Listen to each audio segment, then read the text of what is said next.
dili buot pasabot nga tungod nimo.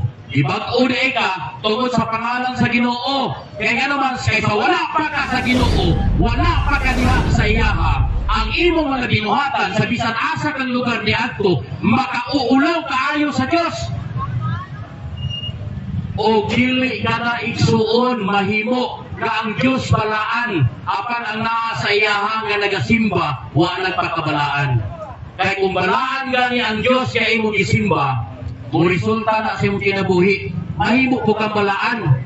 Uot pasabot ba, kung maligo gani kang ulan, mabasadyo ka. Di yun pwede nga niingong ka naligo kang ulan, pero perti ni mong ugaha.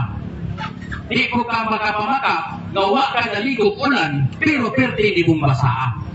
Mausap di, kasadyang mo tuog ka sa Ginoo, pag-uod na niya, dili tungod nimo, tungod sa Ginoo. Kay pagpakita sa Diyos na siya balaan o gibag-o ka sa Diyos tungod kay gusto niya na sa mga lugar na imong pag-agtuan dili na kasama kanya to na magpakaulaw sa iyang ngalan.